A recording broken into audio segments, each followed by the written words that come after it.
Help me welcome Katolen.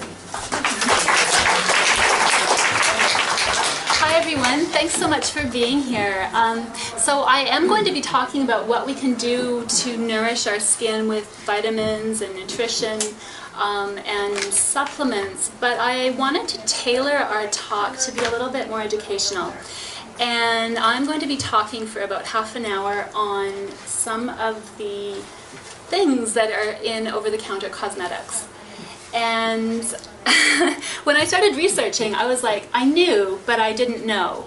I've heard, but I didn't quite embrace the knowledge that I've read and I've skimmed over. And so now I am, wow, now I have some decisions to make about my own body care products, which is very interesting.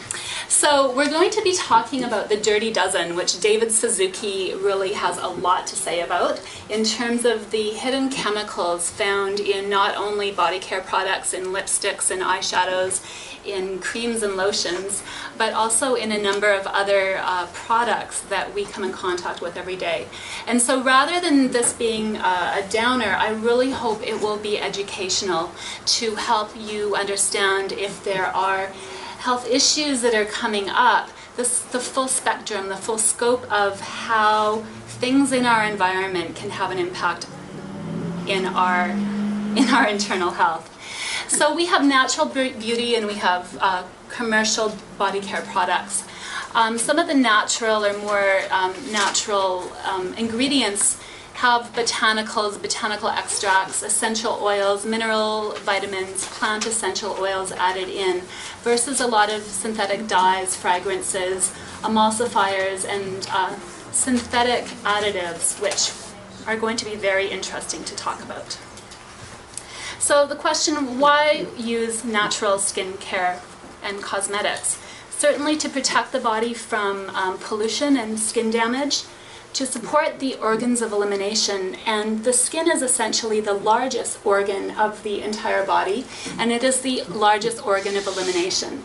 And so what we put on our skin really has an impact on how the skin can do its job, how it can remove waste material, how it can breathe, and actually remove toxins, mineral salts, etc. from through perspiration, and what it also absorbs. We hear more and more about pharmaceutical patches like the smoking patch and the birth control that is actually a patch on the skin. So we can visualize the fact that what we put on our skin does get into our organs. And so I'll talk a little bit more about that. Also working with healing skin conditions, working with products that will help the skin look more radiant and youthful. And as we know, the external, how we present ourselves, the health of our skin is really an indication of the health of the internal body. And so if there's issues coming out on the skin, really looking internally to try and restore balance with the digestive system, with the liver, the colon, and all of the organs of elimination is really important. And then also making an impact on environmental issues, as well as having an impact on the skin and the body at large. Supporting natural skincare manufacturers, organic farmers, and protecting the body from xenoestrogens. Who have heard of xenoestrogens? No. Who has heard of endocrine disruptors that might be found in cosmetics? All right, so this is what I'm going to be talking about. And I hope it will be an eye-opening experience. So endocrine disruptors, if you Google xenoestrogens, X-E-N-O, estrogens, these are estrogen mimickers that are found in many products that we use on a daily basis. And when they come into our body, either absorbed through the skin, either breathed or ingested, they mimic our body's estrogen and hormones, and they can play havoc with a whole bunch of systems and body functions.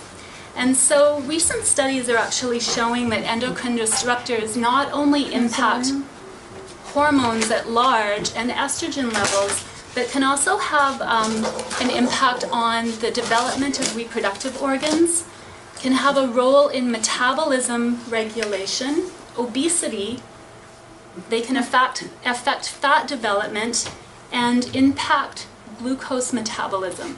So we're all of a sudden merging into type 2 diabetes, working with sugar issues, and affecting a whole bunch of body systems.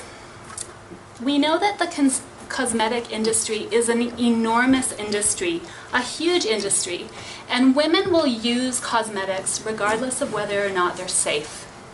Canadians spent over $275 million on household cleaning products in 1 year. And a very, very small percentage of that number was actually using environmentally conscious or environmentally friendly cleaning products. Similarly, there's an annual of $5 billion that Canadian women spend on cosmetics every year. $5 billion, according to Health Canada statistics. What is the population? It's a very, very popular industry.